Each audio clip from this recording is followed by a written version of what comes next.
Mesdames et messieurs, bonsoir et bienvenue à cette nouvelle édition des figures marquantes de notre histoire, qui, je vous le rappelle, est consacrée aux grands hommes et aux grandes femmes qui ont marqué le Québec dans toutes les sphères de l'activité humaine. L'édition de ce soir prend place durant cette cinquième saison qui, elle, porte sur le 20e siècle, le siècle de la Révolution tranquille. Ce soir, il sera question d'un historien de renom, d'un homme de lettres et aussi d'un intellectuel de choc, Lionel Groulx, né à Vaudreuil en 1878 et décédé à Montréal en 1967, donc une vie assez longue. Les historiens de profession, dans mon genre, lui doivent beaucoup. Il a été un pionnier de la professionnalisation du métier d'historien, le premier titulaire d'une chaire d'histoire du Canada à l'Université de Montréal en 1915. Il a aussi fondé l'Institut d'histoire de l'Amérique française après la Deuxième Guerre mondiale et la revue qui lui est reliée, la Revue d'histoire de l'Amérique française. Donc, l'Institut qui organise des colloques savants encore aujourd'hui, eh bien, son fondateur était Lionel Groulx. C'est un homme qui a beaucoup marqué ses contemporains aussi. D'abord à cause de son œuvre, une œuvre colossale en termes de volume. On estime que l'œuvre de Lionel Groulx, c'est 11 500 pages publiées. Et évidemment, une œuvre qui comprend aussi toute une correspondance qu'on n'en finit plus d'essayer d'éditer, qui est très volumineuse, près de 4000 correspondants, des milliers de pages donc à éditer. Donc, une œuvre volumineuse, mais une œuvre aussi de qualité, une œuvre marquante, puisque les historiens reconnaissent, même s'ils ne partagent pas ses vues, ses orientations parfois idéologiques, reconnaissent que Lionel Groulx était un historien qui fondait toujours ce qu'il avançait sur une connaissance très fine, très approfondie des archives. C'était aussi un historien qui avait une très, très belle plume. Certains diront peut-être que son style a un peu vieilli, mais on reconnaît encore aujourd'hui que plusieurs de ses textes, plusieurs de ses livres avaient un souffle, le souffle d'un authentique écrivain. Lionel Groulx, c'est quelqu'un qui est encore aujourd'hui discuté, débattu. À chaque fois qu'on se tourne vers l'histoire du 20e siècle au Québec, eh bien, on trouve sur son chemin Lionel Groulx. Un exemple d'une discussion, d'un débat sur Groulx, c'est par exemple le rôle qu'il a pu jouer ou non dans la Révolution tranquille. Jusqu'à tout récemment, la plupart des chercheurs considéraient que la Révolution tranquille s'était beaucoup faite contre Lionel Groulx. Contre Lionel Groulx et sa vision, la vision qu'il avait à l'époque, une vision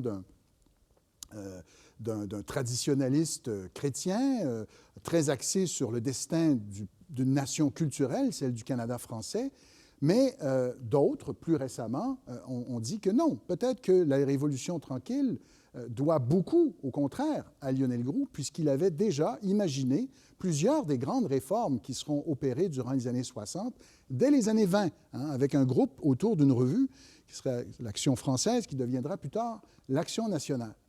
Donc, Lionel Groulx est constamment débattu, son œuvre continue de nous marquer, de nous influencer. C'est un historien qui a été aussi un intellectuel de choc, qui avait une vision particulière du destin québécois. Il croyait, dur comme fer, que c'était la Providence qui avait choisi le Canada français pour répandre les lumières de la civilisation en Amérique du Nord.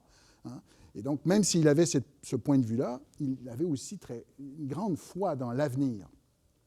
Pour nous parler donc de ce personnage qui continue de nous intéresser, d'être discuté et débattu, nous avons invité son biographe. Un biographe, donc, qui a fait paraître sa première vraie biographie 50 ans après sa mort, en 2017.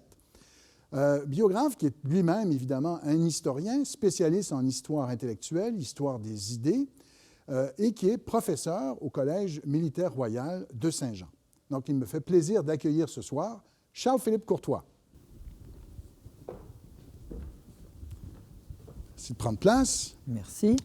Alors, bienvenue et merci d'avoir accepté notre invitation. Merci beaucoup. Merci aux organisateurs. Ça me fait plaisir. Alors, Lionel Groulx est donc décédé en 1967. Ça fait plus de 50 ans.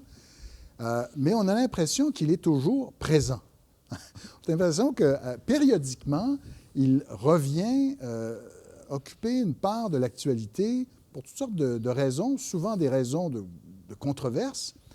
Par exemple, encore récemment, il a été question de débaptiser la station de métro qui lui avait été dédiée.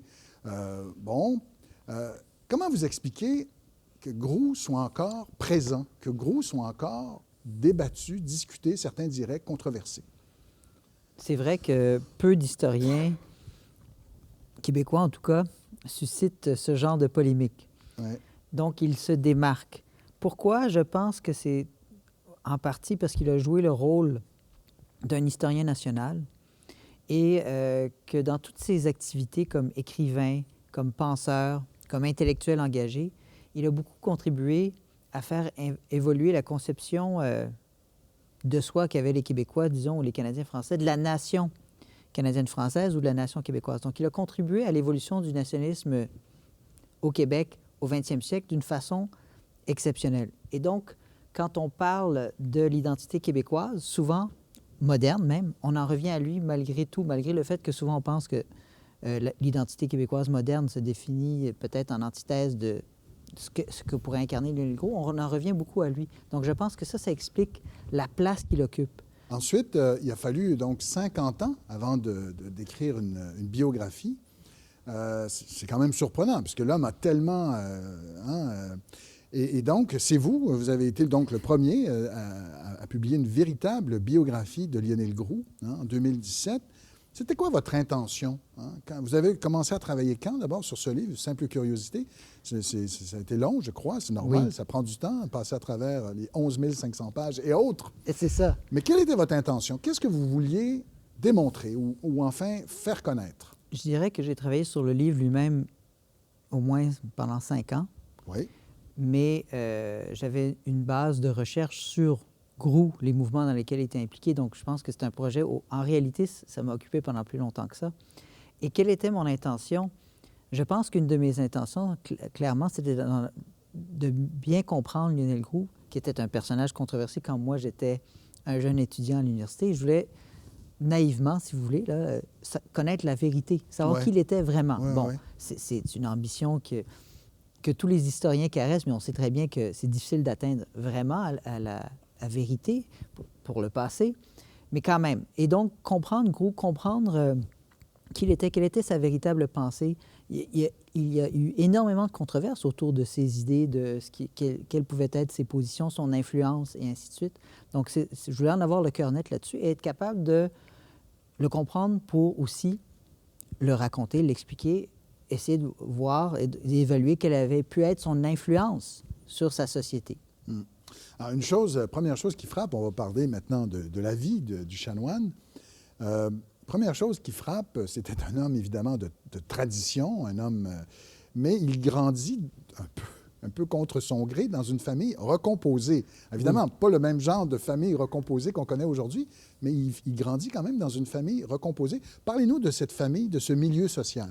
Oui, bien, effectivement, peut-être qu'on peut avoir tendance à l'oublier qu'autrefois, les familles recomposées, c'était très courant. Tout à fait. Mais pour des raisons différentes de celles qui surviendront à la fin du 20e siècle.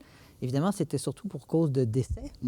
Et c'est ce qui est arrivé malheureusement à la famille de Lionel Groulx. Son père, Léon Groulx, était un homme d'origine très modeste, un orphelin donné par son père, qui était lui-même veuf et malheureux, et qui a grandi donc comme ça, confié à une famille jusqu'à l'âge adulte, et qui, après, a travaillé de peine et de misère avec son épouse, la future mère de Groulx, pour s'acheter une terre et s'établir sur cette terre. Au moment où il a fini par s'y établir, eh bien, la variole s'est abattue sur eux. Et donc, la majorité des premiers enfants sont morts. Lionel Groulx, qui avait 6 semaines, je crois, a survécu, sa mère aussi. Et sa mère, donc, s'est remariée 1 an plus tard. Évidemment, on pourrait dire que c'était quelque chose probablement de pressant à ses yeux pour faire survivre les survivants, et la terre et la ferme, et ainsi de suite. Et donc, la majorité des frères et sœurs de Groulx étaient nés de ce qu'on appelait à l'époque le second lit, c'est-à-dire le deuxième mariage de sa mère.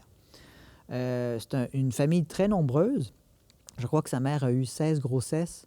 Et donc, il y a 10 enfants du nombre qui ont vécu jusqu'à l'âge adulte. Et cette famille-là a travaillé très fort. Ils ont été assez heureux en ce sens qu'il n'y a pas eu vraiment de clivage entre les deux souche, si on peut dire. Ça s'est bien passé avec le nouveau père, disons. Oui, c'est ça. Ils ont vite... Le beau-père. Le beau-père, pour Groulx. Il n'y avait pas... quand on lit le journal intime, la correspondance et ainsi de suite, ou ses mémoires, on voit qu'il n'y a pas vraiment de froid, de tension. Ça arrive parfois, bien sûr. Oui. C'était pas le cas. Et une chose qui les soudait, c'est qu'ils avaient tous à travailler et à contribuer très fort aux activités familiales. Mais en fait, quand la famille s'était établie sur la terre où ils vont tenir une ferme, ils étaient endettés. Et donc, en fait, ils ont travaillé cet esprit de solidarité où tout le monde, chacun, même les plus jeunes, avait leur contribution à apporter pour que la famille arrive à finalement se libérer de cette dette-là et être bien sur sa terre. Et ça, c'est quelque chose qui a profondément marqué Groulx. En fait, toute sa vie, il est resté marqué par cette solidarité familiale et par la vie rurale, je pourrais dire. Oui, qu'il valorisait beaucoup. Hein? Beaucoup, oui. Et justement, donc, il a dû s'arracher de ce milieu nourricier, de cette famille des tissés serrés, pour aller au collège. D'abord, c'est pas rien pour un homme d'extraction aussi modeste d'aller dans un collège classique. Et on a publié, il y a quelques années, son journal de jeune collégien. Hein? C'est son journal intime, très intime, hein, où il raconte tous ses tourments et tout ça. Et on découvre un jeune homme très mélancolique. Ah oui. Très ennuyeux. Parlez-nous de ce collège et de la formation qu'il reçoit. Bien, évidemment, c'est ça, c'est quelque chose d'aller au collège classique à l'époque. On l'oublie peut-être, on pense peut-être que c'est le secondaire, mais c'est beaucoup plus que le secondaire. C'est ce qui correspond à nos 5 années du secondaire, plus le cégep, plus ce qui pourrait être la première année de l'université. On se terminait par un bac. En fait, c'était 8 ans. Hein? Oui, c'est ça, c'était 8 ans. Ouais. Exactement. Donc, et 8 ans, loin de sa famille. Oui. Donc, pour lui qui était attaché à cette famille, justement, pour qui c'était une partie du bonheur quotidien, là, les tâches qu'ils faisaient ensemble à l'extérieur et ainsi de suite, mais ça va créer un vide. Mais je dirais que très vite, à l'école primaire de Vaudreuil, pour garçons, où il va, il découvre le plaisir de la lecture. C'est venu dans sa famille, sa mère surtout avait été instruite. Elle-même, elle avait un peu dû se battre pratiquement contre sa famille pour être alphabétisée. Et elle croyait beaucoup à l'instruction. Donc ça l'a sûrement influencée. Il y a aussi, disons, l'importance de la foi, de la religion et de ce qui a, disons, les lectures en lien avec ça. Et après, il s'est découvert, je dirais, cet appétit pour la littérature, pour les livres, pour le savoir. Et donc, il avait cette aspiration à aller au collège. Mais ça n'avait rien d'évident. Il voyait les enfants de la paroisse, du village, qui se pavanaient, si vous voulez, dans leur habit de collégien quand ils revenaient pour l'été. Mais pour lui, ce n'était pas évident comment faire en sorte que sa famille puisse l'appuyer là-dedans et payer pour ces études-là, et ainsi de suite. Mais une fois qu'il a obtenu le consentement et le soutien de sa famille, il a fallu le mettre en pratique. Et là, une fois qu'il est arrivé au collège, il a vécu un choc. Quel choc? Eh bien, les collèges classiques, il n'y en avait pas partout, donc il fallait choisir un collège classique loin du village. Dans son cas, ça a été à Sainte-Thérèse, donc au nord de Montréal. Dans ce temps-là, au début de son collège classique, en tout cas, il n'était pas encore habituel de quitter le collège pour les fêtes. Donc, on y arrivait et on était en pension pendant 10 mois. Et à 13 ans, là, il avait 13 ans, il était encore jeune, si vous voulez, sur le plan émotif et ainsi de suite. Et pour lui, c'était un choc d'être privé de ses proches. Il fallait, évidemment, se faire des nouvelles connaissances, des nouvelles relations. Et à cet âge-là, ça peut être très... le vide peut être très important. On le sait, si on fréquente des jeunes de cet âge-là, on sait à quel point la vie sociale est importante pour eux, les liens affectifs. Et donc, petit à petit, il va se faire des amis. Mais la première année, ce n'était pas encore le cas. Et ce qu'on voit, c'est que sa première réaction, c'est de vouloir rentrer chez lui. Pendant très longtemps, il est déprimé, il pleure beaucoup. Il est vraiment, on dirait aujourd'hui, en dépression. Alors, et là, les collèges classiques, en général, c'était ce qui était souhaité par les congrégations religieuses, c'était pour former des prêtres, des clercs. Ce qu'on découvre en lisant ce journal intime, c'est à quel point cette vocation n'allait pas de soi. Je parle du jeune adolescent, là, de celui qui arrive proche de la vingtaine. Hein? Moi, j'ai toujours pensé qu'il y avait ça presque génétiquement. Hein? Il était tellement ardent. Il était tellement ardent dans sa foi et dans son catholicisme. Et là, on découvre au contraire que c'était peut-être pas la voie qu'il privilégiait au départ. Peut-être nous dire un mot là-dessus. Oh oui, en fait, ça, c'est très intéressant parce que Groulx a quand même fait le vœu à 11 ans de devenir prêtre si la Providence lui permettait d'aller au Grand Collège. Mais c'est un vœu qu'il a fait en secret. Est-ce que ça l'engageait?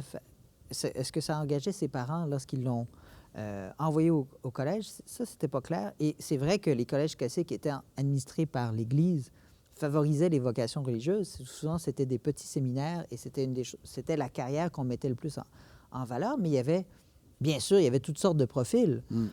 Et donc, Groulx aurait pu viser une autre carrière, comme son frère. Un de ses frères est allé au collège classique. C'était le fils aîné de son beau-père. Et lui, depuis le début, c'était clair, il ne voulait pas être prêtre. Il est devenu notaire. Groulx hésitait parce que, on le voit dans son journal, justement, que les causes de la foi, de la défense du catholicisme, de la patrie, de la nation canadienne-française, ce sont des causes qui lui sont très chères. Mais j'ai parlé de son goût pour la littérature. Une des choses qui l'attirait, c'était les lettres, les belles lettres, et d'être lui-même un auteur, un écrivain. Donc, ce qui le taraudait, c'était probablement l'idée de servir, oui, le catholicisme, oui, le nationalisme, la nation canadienne-française, mais d'une autre façon. Par exemple, il se fait toutes sortes de héros. Il lit beaucoup de biographies au Collège classique, et beaucoup de ces héros sont des défenseurs au 19e siècle du catholicisme. Le 19e siècle, c'est un siècle de controverses idéologiques. Après la Révolution française, le socialisme, et ainsi de suite. Donc, les débats idéologiques, ce sont vraiment des choses qui peuvent être envoûtantes pour un jeune comme lui. Et il rêve de se jeter dans l'arène, peut-être d'être un journaliste, de diriger un journal catholique, de défendre les idéaux catholiques. Et donc ça le fait hésiter parce que être prêtre, c'est pas la seule façon de défendre ces idéaux-là, bien au contraire. Et lui-même ne se voit pas du tout dans le rôle de curé. Ça n'a jamais été sa vocation. Il ne sera jamais vraiment tenté par ça. Et d'ailleurs, ce n'est pas une activité qui l'occupera beaucoup. Il le fera peut-être pour dépanner à certains moments, mais ce n'est pas ça sa vocation. C'est ça. Et là, on lui dit, tu pourrais être un prêtre éducateur, en fait. Oui. C'est là qu'il voit peut-être l'intérêt de concilier son travail, sa vocation et sa foi. Alors, un mot rapidement. Son premier livre porte sur les mouvements de jeunesse. Il va très tôt être impliqué dans la création d'une association. Peut-être nous dire un mot là-dessus et nous dire en quoi ça a compté dans son cheminement. Alors, ce qui était nouveau à cette époque-là, c'était ce qu'on appelait l'action catholique. Donc, d'impliquer les laïcs, ceux qui ne sont pas des prêtres ou des moines ou ainsi de suite, dans des activités qu'on associait jusqu'alors, justement, au clerc. Et donc ça, c'était pas quelque chose qui était toujours bien vu par la hiérarchie. D'ailleurs, quand Groulx va proposer ça, certains des évêques ne verront pas d'un bon œil cette initiative-là.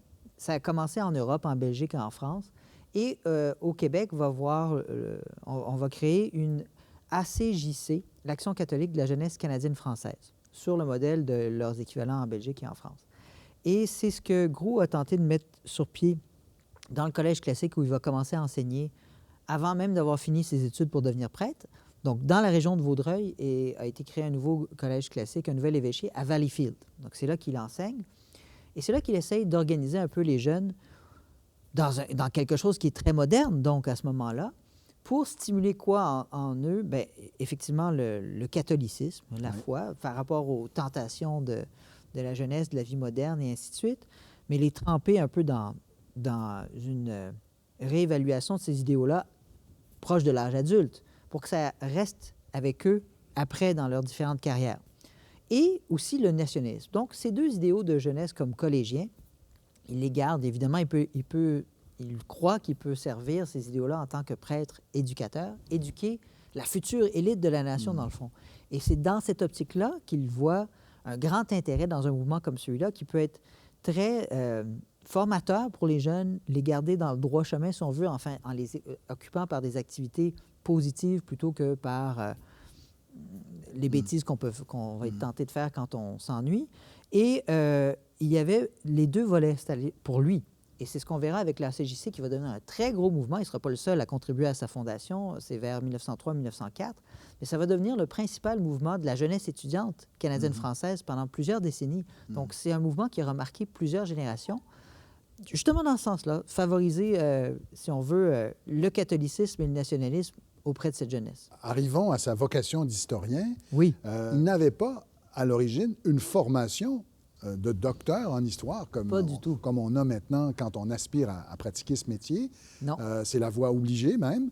Mais lui, il va faire des études en Europe de 1906 en 1909, mais ce n'est pas l'histoire qu'il étudie. Qu'est-ce qu'il étudie au juste? Oui, et ça, justement, c'était... Une fois qu'il est à Valleyfield comme enseignant, il a beaucoup d'initiatives modernes pour l'époque et ça le met en porte-à-faux avec son évêque qui est aussi le superviseur du collège. Et ça l'amène à réfléchir à ce qui lui manque pour être capable de plus s'affirmer, de prendre plus d'autorité parce qu'il voit bien ce que son évêque a comme formation que lui n'a pas. Et ça lui fait valoriser un peu cette formation doctorale. Mais quelle était la formation doctorale habituelle des membres du clergé à cette époque? C'était d'aller à Rome, surtout, pas exclusivement, mais surtout à Rome pour compléter un doctorat en théologie et en philosophie. Donc ça, c'est une des choses qu'il voulait faire. Il finit par obtenir les moyens d'y aller, mais il voulait compléter cette formation-là. Et c'est là déjà qu'on voit ses champs d'intérêt. Il pensait faire quelque chose qui s'approcherait, on pourrait dire aujourd'hui, là, peut-être de notre point de vue, de l'histoire littéraire, mais il voulait s'intéresser à la littérature canadienne-française. Et donc, il a fait des études à Rome au début de son séjour en Europe. Une fois qu'il a obtenu son doctorat de théologie et celui de philosophie, il a voulu compléter ces études-là par des études à Fribourg en humanité et en sciences sociales. Et c'est là, sans penser déjà à ce moment-là devenir historien, qu'il a commencé à être exposé quand même à des études supérieures dans les disciplines des sciences sociales, dont l'histoire tout de même. Et il n'a pas pu compléter le doctorat qu'il voulait faire à ce moment-là pour une raison médicale ou une raison de santé. Ouais. Et donc, il revient au pays. Et là, quel est le déclic? Qu'est-ce qui se produit ici? Si on lit bien le parcours, on a l'impression que tout commence par l'idée d'écrire un manuel. Tout simplement, là, un manuel pour les collégiens. Mais dans quel contexte tout ça prend forme, cette envie d'écrire un manuel? Et comment l'engrenage, hein? Comment c'est se retrouver là-dedans? Parce que c'était pas du tout prédéterminé. Écrit à l'avance. Non. Mais en fait, de retour d'Europe, donc il avait séjourné longuement en Italie, un peu en France, en Suisse. Il retrouve un peu sa place autour notamment de la CJC, de tous les mouvements qui s'activent à ce moment-là. Le nationalisme canadien-français, on peut dire, est en pleine ébullition avec Henri Bourassa, Oliver Asselin. La création du Devoir en 1910. La création du Devoir. Et donc, le premier congrès de la langue française aussi. Et donc, c'est des choses dans lesquelles Groulx s'implique beaucoup autour de la jeunesse. On le voit à ce moment-là, il commence à se faire connaître un peu comme quelqu'un, justement, qui s'intéresse à la jeunesse. Et quand il s'intéresse à la jeunesse, comme professeur au Collège classique, il s'intéresse beaucoup à sa formation, à enrichir le contenu de la formation des collèges classiques en contenu canadien-français aussi. Et là, de fil en aiguille, bon, ça peut être quoi, ce contenu canadien-français-là? Il peut être littéraire et il peut être historique. Et il voyait, lui, une lacune dans la formation, dans le curriculum, en termes d'histoire. Il voulait le combler. Comment? Bien, il trouvait que les manuels dont les collégiens disposaient étaient surtout des manuels du primaire. C'est vrai, il n'y avait pas beaucoup de manuels édités pour les niveaux supérieurs. Et ça, il voyait ça comme une indigence, quelque chose qu'il fallait absolument corriger.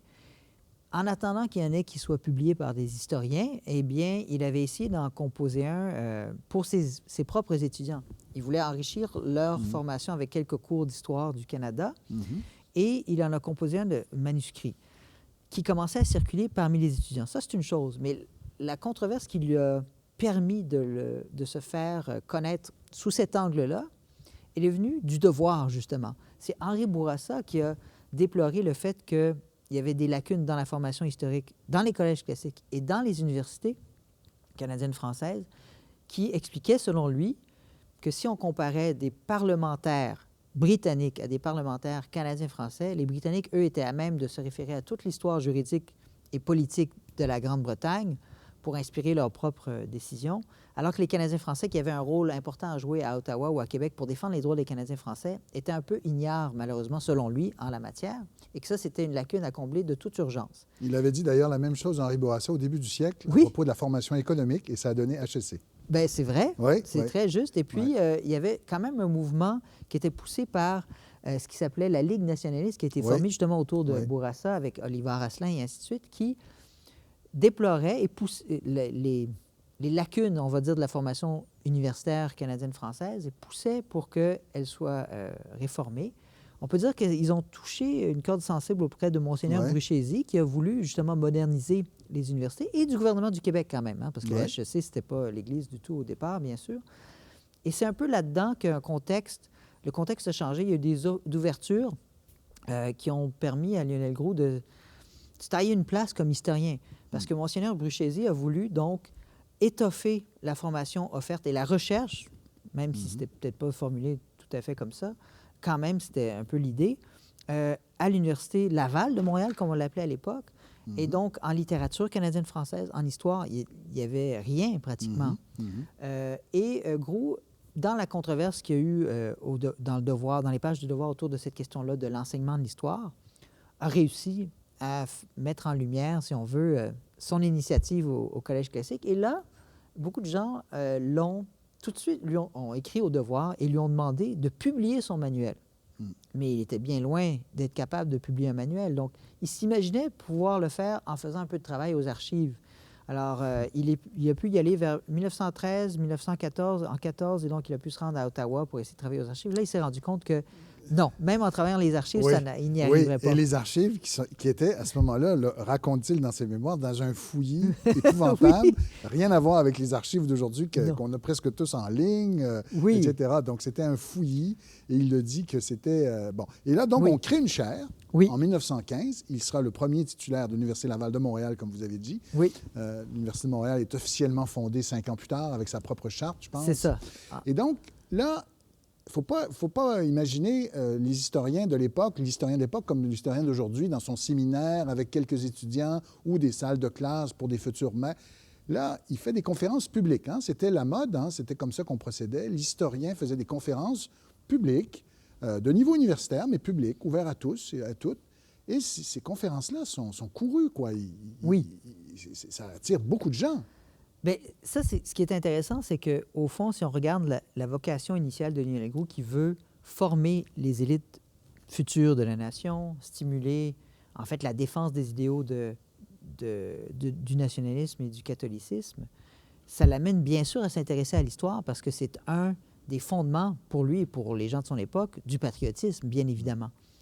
Et ça explique aussi, peut-être, cet appétit du public pour l'histoire. Il y en avait peu, et c'était peu développé à l'université, mais il y avait beaucoup de controverses à l'époque sur la place des Canadiens français au Canada. Et donc, souvent, si on revenait sur leur histoire, on justifiait leur place au soleil, si je peux dire, au Canada, en fait, de ne pas... Ce qui était en jeu, souvent, c'était de ne pas se faire traiter comme une minorité étrangère dans un dominion britannique, mais comme un peuple dont c'était le pays tout autant que les autres, au moins. Eh bien, ça explique sûrement une grande partie de cet appétit-là du public. Mais c'est intéressant aussi que vous ayez parlé des HEC, parce qu'à ce moment-là, les HEC ont été créés par l'État en 1907, je crois, mais il y a eu une sorte de réconciliation entre l'Église et le gouvernement libéral, et l'Église prêtait main forte au développement des HEC. Et donc, ce qu'on a demandé à Groulx de faire, c'était, de donner des conférences publiques lors de sa première année, en 1915-1916, mais aussi de donner des cours là, dans des classes, au sens où on l'entend habituellement, au HEC, ce qui l'a amené à développer des cours sur l'histoire économique. Ça, je pense que ça va l'influencer plus tard, mais ça l'oblige à travailler, à se former lui-même. Mais ses premières conférences en 1915-1916 portent justement sur l'histoire des luttes constitutionnelles des Canadiens français. Ça explique, je pense, cet intérêt-là. Et plus ça va aller, plus il va développer, en marge de ses conférences publiques, des cours au sens classique, mais ça ne sera pas tout d'un coup. C'est plus au moment où l'Université de Montréal est vraiment fondée, en 1919-1920, que là vont se développer de vrais cours d'histoire. Alors, il y aurait beaucoup à dire là-dessus. Il va développer comme des séries de cours publics sur des thèmes, vous l'avez dit, et chacun sera l'objet d'un livre. D'ailleurs, plusieurs ont été réédités par la suite en livre de poche et tout ça. Prenons 3 cas. 3 cas pour essayer de comprendre l'originalité de Groulx à l'époque. 3 cas. Une conférence, d'abord une série sur les lendemains de conquête. Je ne les dis peut-être pas dans le bon ordre, mais vous comprenez on va y aller sur des thèmes. Les lendemains de conquête, donc une vision peut-être nouvelle de la conquête, les Patriotes de 1837 et la Confédération canadienne. Donc peut-être brièvement nous dire en quoi, pour chacune de ces thèmes, il se distinguait par rapport à, on pourrait dire, la doxa ou la vision partagée par les élites de son temps.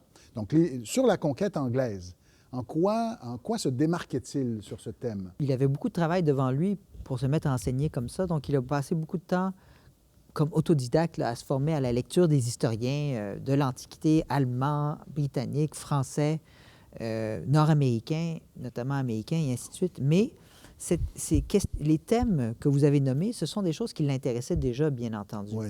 Et donc, ce n'est peut-être pas pour rien qu'il a voulu se consacrer à ceux-là. Et si on commence par la conquête, c'est un thème sur lequel il va se démarquer et qui va un peu remettre en question ce qui était les idées reçues de son temps. Dans ce cas-ci, parmi ce qu'on pourrait appeler les notables canadiens-français, les évêques et ainsi de suite, il y avait une thèse qu'on pourrait appeler la thèse de la conquête providentielle. Depuis Monseigneur Plessis, qui était évêque de Québec durant les guerres napoléoniennes, à l'époque de la Révolution française, c'est là que cette thèse-là a vraiment pris racine au Canada français.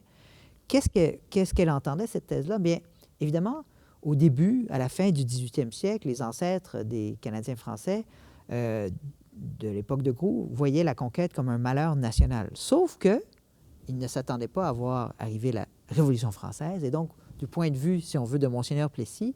Et de l'Église. Et de l'Église, il fallait se dire que peut-être que c'était un cadeau de la Providence oui. que la Nouvelle-France fut conquise. Comme ça, elle avait échappé au malheur de la Révolution française, impie, athée, exact. Et ainsi de suite. Et donc, cette thèse-là avait quand même du poids. Ça entraînait un certain loyalisme des élites qui s'est renforcé, par exemple, au moment des rébellions des Patriotes, en tout cas pour en ce qui concerne le clergé. Et Groulx, lui, ce n'était pas une thèse qu'il acceptait facilement. Il a voulu réexaminer la question. Il a présenté la conquête un peu dans la veine de Garneau, son prédécesseur à mains égards, mais quand même comme une catastrophe nationale. Et là, il a voulu donc déboulonner ce mythe, selon lui, de la conquête providentielle, expliquer que c'était un malheur national et l'analyser même dans ce livre, Lendemain de conquête, dans ses conséquences même économiques. Donc, il a essayé de montrer en quoi il y avait beaucoup de conséquences négatives pour les Canadiens français sur le plan de leur développement national, d'être privés de leur métropole trop tôt, d'être privés d'une partie de leurs élites, soit que les élites aient dû quitter, soit qu'elles soient limitées à des rôles subalternes parce que les commandes de la politique ou de l'économie allaient désormais appartenir à des Britanniques. Et que ces conséquences-là, disait-il dans cet ouvrage-là, se faisaient sentir longtemps après 1763, encore même de son vivant en 1920, au moment où il publiait ce livre. Donc, premier thème, le thème maintenant des rébellions. Ça, malheureusement, ça n'a pas été publié, ça n'a pas été édité. On essaie de le faire, mais que dit-il? Comment voit-il ces rébellions qui, là aussi, dans l'Église, créaient un certain malaise? Parce qu'on se disait, est-ce que Papineau était un républicain athée ou pas? Ah oui. Comment se positionnait-il sur ces événements? D'autant plus que Monseigneur Lartigue, l'évêque de Montréal, les avait condamnés. Donc, il a présenté ce cours-là en 1916-1917, en pleine crise de la conscription, en tout cas qui s'en venait. Les tensions étaient très élevées. Et donc, il s'est peut-être gardé une petite gêne, je ne sais pas, pour ne pas publier ça tout de suite, parce que ça allait être très controversé. Chargé. Et il fallait aussi probablement l'étoffer. Et c'est plutôt dans l'entre-deux-guerres qu'il va publier de plus en plus là-dessus, mais il y a un texte qui résume bien ces thèses qui s'appelle « Une heure avec l'abbé Groulx à propos de 37, juste avant le centenaire des rébellions. Donc, c'est un thème sur lequel il s'est penché pendant longtemps. Il s'est beaucoup intéressé à Papineau, Lionel Groulx. Mais ce qu'il voulait faire, c'était, on peut dire rapidement, réhabiliter les patriotes. Et on pourrait dire très vite que sa thèse, c'était plutôt que de blâmer les patriotes comme des rebelles. Il faudrait plutôt voir la part de responsabilité du colonialisme britannique, du régime politique instauré avec l'acte constitutionnel en 1791 qui créait, oui, un parlement dans le Bas-Canada, mais qui ne donnait pas de réel pouvoir à ce parlement-là. Le gouverneur continuait de nommer le gouvernement, c'est-à-dire le conseil exécutif. Il pouvait avoir un droit de veto sur les projets de loi adoptés par la Chambre d'Assemblée. Et donc, c'était une fausse démocratie, disait Groulx. Et pendant des décennies, les Canadiens français, leurs leaders majoritaires à la Chambre d'Assemblée, ont essayé de réformer ce régime-là. Et ils sont toujours butés, disait-il, à, dans le fond, des obstacles, des freins, des refus. Et c'est comme ça qu'à la longue, la tension a monté jusqu'à ce qu'elle n'éclate. Mais il voyait beaucoup dans les rébellions, l'éclatement des rébellions, une provocation plutôt du colonisateur plutôt qu'une faute des rebelles. Intéressant. Et dernier thème, on aurait pu aussi beaucoup parler de la Nouvelle-France. On ne le fait malheureusement pas ce soir, mais Groulx a énormément étudié la Nouvelle-France, les grands explorateurs, un livre sur Cartier, la naissance même du peuple canadien-français au XVIIe siècle. Mais un mot sur la Confédération. Là aussi, il devait bousculer les idées d'une certaine élite. Vous l'avez dit, on venait de vivre la conscription, la crise de la conscription. Quelle était son originalité sur sa vision qu'il proposait de la Confédération canadienne de 1877? Bien, c'est vrai qu'entre 1915 et 1920, il développe tout un programme d'histoire nationale assez complet parce qu'il publie la naissance d'une race. Donc ça, c'est sur la Nouvelle-France. Donc il essaie de montrer qu'une nation est née. Et avec la Confédération, il est le premier, en fait, historien moderne, en tout cas de langue française, à vraiment se pencher sur la Confédération, qui est un sujet nouveau à ce moment-là, vers 1917-1918, très controversé parce que c'est en pleine crise de la conscription. Et donc, cette crise-là colore beaucoup son approche. Il veut revenir sur la Confédération, comprendre ce qui s'est produit, comprendre le régime canadien et pourquoi il permet deux choses, des choses comme la crise de la conscription ou l'adoption du règlement 17, qui est symbolique de proscription du français en Ontario. En Ontario et de ce qui s'est produit dans les autres provinces aussi pour les minorités de langue française. Et donc, pour lui, il publie à ce moment-là des textes engagés où il dit, bon, ben, c'est la banqueroute, une faillite, la Confédération, etc. Mais là, il veut l'analyser dans ce livre d'histoire-là. Il analyse la Constitution. Comment se fait-il que cette Constitution-là ne défend pas bien les droits des deux groupes majoritaires au Canada, des deux langues. Il y a un certain bilinguisme dans le Parlement canadien, mais il est inégal. Alors, comment comprendre ça? Et comment expliquer, au fond, le régime qui a été mis en place? Il va analyser les démarches des pères de la Confédération et il va se permettre de critiquer les pères de la Confédération canadien-français en disant justement qu'ils ont accepté un régime de deux poids, deux mesures. Et donc, cette critique de la Confédération-là est assez cinglante, puisque ce qu'on doit en déduire, c'est que c'est le régime lui-même qui explique les inégalités que vivent les Canadiens français. Ce ne sont pas que des abus circonstanciels, c'est structurel. C'est structurel. Et c'est ça qui choque. Oui.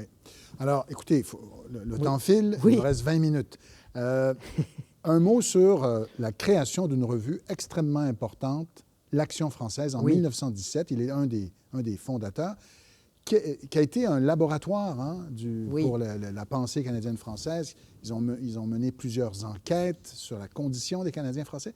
En gros, quel était le programme de cette revue, surtout à son départ, durant les années 20? Quel était le programme et essayez de nous convaincre, parce que c'est votre thèse, on le sait, quand on vous a lu, vous croyez que ça annonce la Révolution tranquille. Alors, expliquez-nous ça. C'est un gros contrat, mais rapidement... En 30 secondes, c'est difficile, mais oui.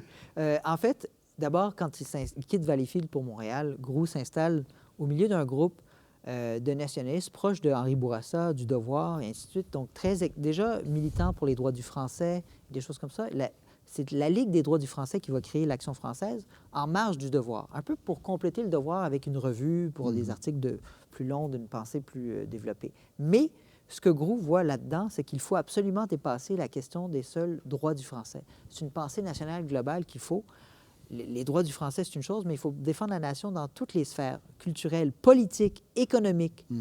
Et cette revue-là, l'Action française, va être lancée avec le soutien du Devoir, je le disais, mais pendant une dizaine d'années, elle va devenir la revue intellectuelle, pourrait-on dire, la plus marquante. Ce n'est pas la seule de ce temps-là qui est importante, mais comme elle dure une décennie, puis pendant une décennie, elle devient très importante, on pourrait dire ça, elle marque profondément le nationalisme canadien-français et la vie culturelle, parce qu'elle va avoir pignon sur rue avec une maison d'édition, une librairie, et ainsi de suite. Et donc, beaucoup d'auteurs vont y publier. Elle va circuler beaucoup dans les collèges classiques et ainsi de suite, marquer aussi beaucoup de jeunes étudiants de ce temps-là, créer aussi des cercles parmi les étudiants. Donc, elle va avoir une influence durable. Et son programme, on pourrait dire, c'est justement une pensée nationale, une doctrine nationale. Comment développer une réflexion qui pourrait permettre l'émancipation de la nation canadienne-française. Et comme je le disais, c'est dans toutes les sphères d'activité. Donc, pas seulement défendre les droits du français, par exemple, dans les commerces, mais dans toutes les sphères d'activité. Donc, elle va publier un dossier sur l'émancipation économique des Canadiens français. Comment faire en sorte que les Canadiens français quittent leur position d'exclus des commandes de l'économie au Québec? Bien, ils vont s'attaquer au domaine de la finance, des ressources naturelles, y compris l'hydroélectricité, l'intervention de l'État. Donc, c'est des choses comme ça sur lesquelles ils se penchent. Et dans ce sens-là, on peut voir déjà des choses qui annoncent la Révolution tranquille. Même, je pense qu'on a le mot « maître chez nous ». Oui, absolument. Dans un des textes de Groulx de l'époque. Devenir maître chez nous, et ça passe, diront-ils, par l'intervention de l'État. Ce qui, ça, là aussi, ça fait... c'est pas du tout quelque chose qui est très bien accepté de la majorité des notables de l'époque. Henri Bourassa est vraiment contre. Les évêques et ainsi de suite peuvent s'interroger, c'est pas dans la tradition. Il y a ce qu'on appellerait maintenant du néolibéralisme au sein du Parti conservateur ou du Parti libéral, une certaine méfiance envers l'intervention de l'État. Le libre marché doit dominer. Exactement. Donc, eux, ce qu'ils préconisent, c'est l'intervention de l'État pour changer l'ordre économique. Ça permettrait, par exemple, de nationaliser certaines compagnies, des choses comme ça. Et l'autre chose qu'ils publient, qui est parmi les choses les plus marquantes de l'Action française dans ces années-là, que Groulx va finir par diriger, c'est une enquête qui s'appelle « Notre avenir politique » en 1922. Le thème de cette enquête-là, ce dossier-là, c'est quel peut être l'avenir de la nation. D'accord, c'est le titre qui l'indique, mais en fait, réfléchir à comment la nation canadienne-française pourrait devenir indépendante. Et Groulx a fait une série de livres qui vont s'attaquer à ça. En histoire, c'est son livre sur la Confédération canadienne qui critique la Constitution et la Confédération canadienne. En politique, en pensée politique, c'est cette enquête-là qu'il dirige, cet ouvrage-là collectif, Notre avenir politique, qui essaie d'analyser donc comment la nation canadienne-française pourrait devenir indépendante. Et en littérature aussi, il s'y consacre avec L'Appel de la race. Justement, parlons de ce roman qui a fait toute une tempête, Oui. 1922, Oui. L'Appel de la race. Dites-nous un mot sur l'intrigue, présentez-nous rapidement l'histoire, pourquoi ça fait la controverse. Vous y voyez une allégorie, quelque chose qui annonce une forme de nouveau nationalisme. Expliquez-nous ça rapidement. Alors, en 1917, à l'occasion du cinquantenaire de la Confédération, Groulx publie un article sur le cinquantenaire où il explique que, selon lui, la Confédération est un avortement pour la nation canadienne-française. Toutes ses promesses ne s'avéreront pas. Au contraire, c'est une fédération qui est hostile aux Canadiens français, qui menace leur survie comme peuple. Et ce qu'il dit, en conclusion, c'est qu'avec le langage de l'époque, c'est que notre race a le choix entre la séparation ou l'abdication. Et à mon avis, l'appel de la race met ça, c'est une allégorie de cette maxime-là que l'appel de la race illustre qui est par un roman. Qui est un roman. Là. Donc, ce roman-là met en scène un héros, Jules de Lantagnac, qui est un peu un alter ego de Groulx, parce que, comme par hasard, il est né à Vaudreuil. Et l'intrigue commence le 1er juillet. Donc, selon moi, il fallait y voir justement ce qu'on n'a pas toujours vu dans la critique littéraire de ce roman-là, qui insiste beaucoup sur peut-être l'idée que Groulx critique les mariages mixtes ou des choses comme ça. Mais Jules de Lantagnac, donc, ce qu'on le voit, c'est que c'est un jeune de Vaudreuil qui est ambitieux, qui veut faire des études. Il va étudier au Collège classique et après, étudier le droit, mais en anglais, pour travailler à Ottawa. Il devient parfaitement bilingue et finalement, frayant dans les milieux d'Ottawa, ambitieux, il rencontre des familles haut placées à Ottawa et il épouse une anglophone, Maud Fletcher. Il parvient à convaincre la famille, ce qui est très inhabituel pour l'époque, protestante anglophone, de permettre à leur fille de se convertir au catholicisme. Et ça, si on lit la Confédération canadienne, son ouvrage historique, c'est une des choses qui met de l'avant sur la Constitution canadienne, c'est-à-dire que on y défend les droits des catholiques, des minorités catholiques, mais pas des minorités de langue française. Donc, je reviens à l'intrigue. Jules de Lantagnac a réussi à convaincre sa belle famille de permettre à leur fille de se convertir au catholicisme. Mais par contre, la famille qu'il fonde est unilingue anglophone. Et c'est arrivé à la quarantaine, la fameuse crise de la quarantaine, que Jules de Lantagnac se remet en question pour sa carrière d'avocat et ainsi de suite. Il se demande ce qu'il pourrait faire d'autre. Il regrette d'avoir quitté Vaudreuil sans plus y retourner et avoir perdu le contact avec les siens et de ne pas avoir appris le français à ses enfants. Et là, il voit ça comme un manque. Et ce qu'il le tente, c'est la carrière politique. On sait que beaucoup d'avocats s'y prêtent. Et la controverse de l'époque, ça se situe dans les années 10, c'est celle autour du règlement 17 en Ontario. Donc, il est à Ottawa. C'est une crise qui habite l'Ontario, qui intéresse beaucoup les Québécois, les Canadiens français du Québec à l'époque. Et ça, il est intéressé par la défense de cette cause-là. Et toute l'intrigue tourne autour de ça parce qu'il essaie de ramener le français dans sa famille, de faire apprendre le français à ses enfants. Sa femme et ses enfants, au début, sont un peu curieux, mais quand même, c'est pas si simple. Et lorsqu'il décide de se lancer en politique, mais pour défendre la cause du français en Ontario, eh bien là, c'est la rupture. Sa belle famille rompt avec lui, et tellement que son épouse se sépare d'avec lui. Et c'est ça qui a fait la controverse, parce que c'est un prêtre qui publiait un roman dont le héros, en fait, se sépare, oui, pour la cause du français. Oui. Et à mon avis, justement, ce que ça montre, c'est qu'il avait le choix entre abdiquer, accepter l'assimilation, le héros du roman, Jules de Lantagnac. Même si ses enfants étaient convertis au catholicisme. Même si ses enfants étaient convertis au catholicisme, ou la séparation pour sauvegarder le français. Et il a choisi la séparation. C'est quelque chose qui est très intéressant pour l'avenir, parce que Groulx, évidemment, essaye de réconcilier la foi et la nation, la langue et le catholicisme, mais il est un peu annonciateur d'évolutions qui vont se faire plus tard, dans les années 60. Durant les années 30, il devient, on pourrait dire, presque une star, Lionel Groulx, dans le monde canadien-français, un phare intellectuel pour une partie importante de la jeunesse politisée qui se reconnaît en lui, qui voit en lui un mentor. D'abord, comment expliquer cette vogue? Hein? Pourquoi? Bien, évidemment, c'est les années de la crise, les gens se cherchent. Comment expliquer son rayonnement à ce moment-là? On a l'impression qu'il est à son zénith durant les années 30. Certainement. Jusque vers la fin de la décennie. Moi, je dirais qu'il faut voir que Groulx, bien sûr, jouit d'une position privilégiée, c'est-à-dire qu'il est dans l'establishment en tant que prêtre et professeur, mais il s'est fait connaître en contestant beaucoup des idées reçues qui étaient populaires auprès des élites, des notables. Donc, on en a parlé tout à l'heure un peu, la conquête providentielle, la Confédération. Donc ça pouvait le rendre attrayant pour une partie de la jeunesse contestataire. Il était à la fois au pouvoir et dans l'opposition. Oui, c'est ça. Et il n'est pas évidemment, ce n'est pas un évêque, ce n'est pas un monseigneur.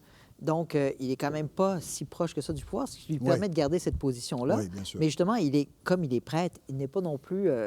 c'est pas un intellectuel sulfureux anti-clérical.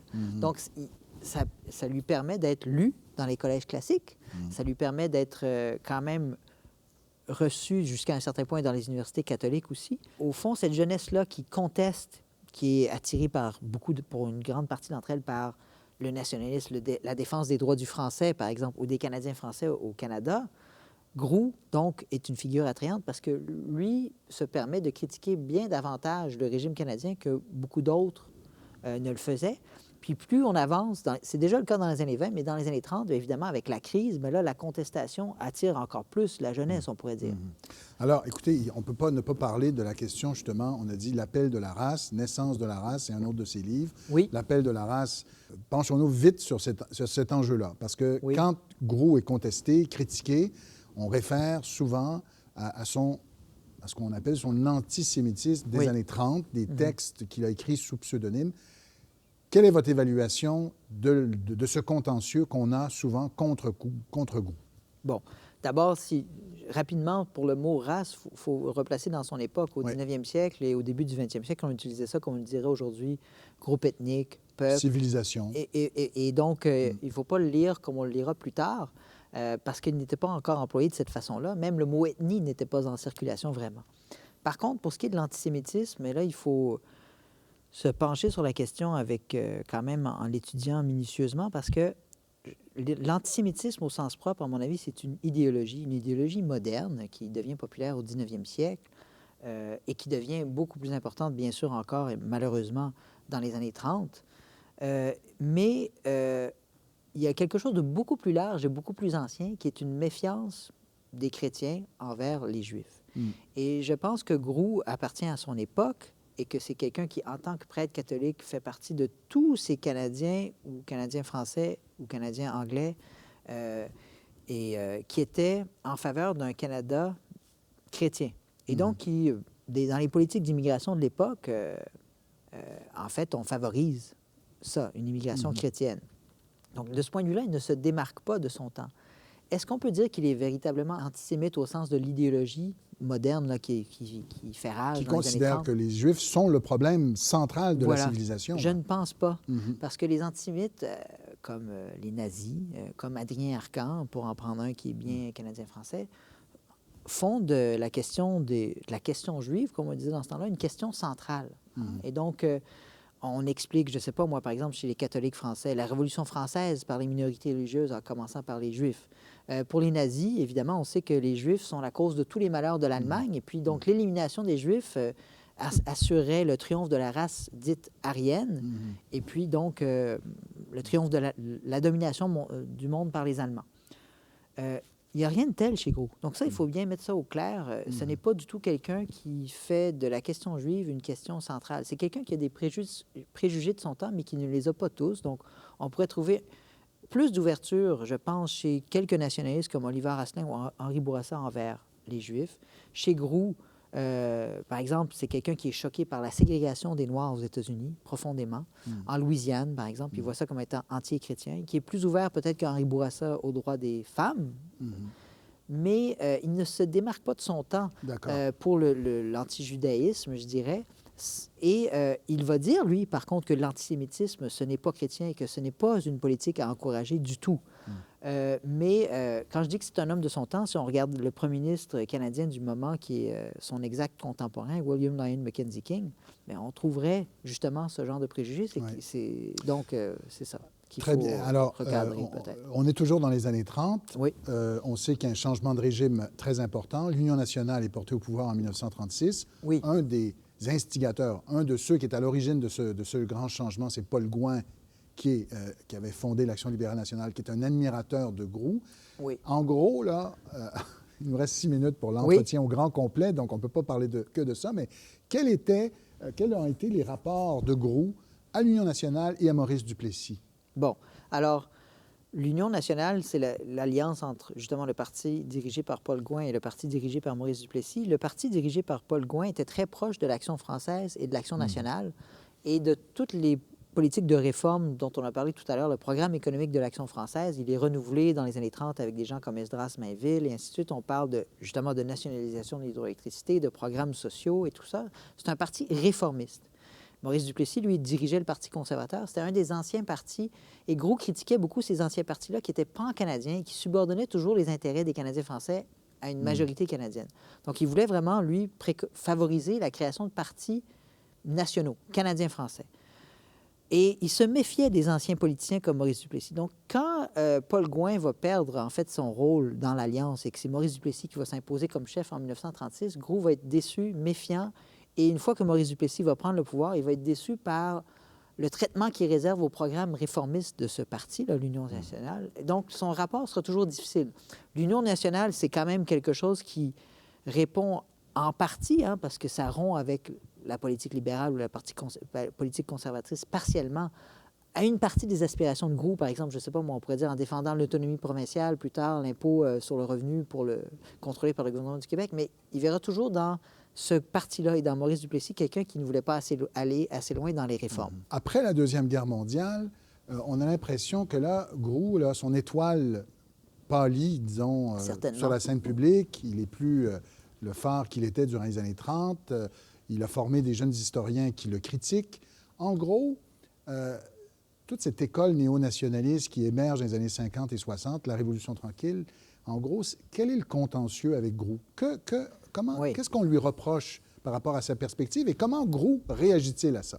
C'est une question complexe parce que Grou prend sa retraite après la Deuxième Guerre mondiale, assure sa succession à l'Université de Montréal avec un département d'histoire, il crée l'Institut d'histoire de l'Amérique française. Et donc, on pourrait croire au début que tout va bien, même que ses disciples, Guy Frégault, par exemple, dirige un moment même l'Action nationale. Il y a André Laurando. On pourrait croire que tous ses disciples sont bien en selle. Il se dispute avec André Laurando quand André Laurando quitte le Bloc populaire, ça c'est une chose, et avec les historiens qui lui succèdent à l'Université de Montréal, graduellement au cours des années 50. Pourquoi? Ce qui le choque, c'est ce qu'eux vont appeler, ils vont se nommer eux-mêmes autour de Maurice Séguin, l'école pessimiste. Donc c'est leur pessimisme. Si on se rappelle des débuts de comment Grou est arrivé à l'histoire, c'était évidemment, pour lui, il y avait un rôle important, essentiel, incontournable que l'histoire avait à jouer dans l'éducation nationale des jeunes Canadiens français, dans le développement du patriotisme.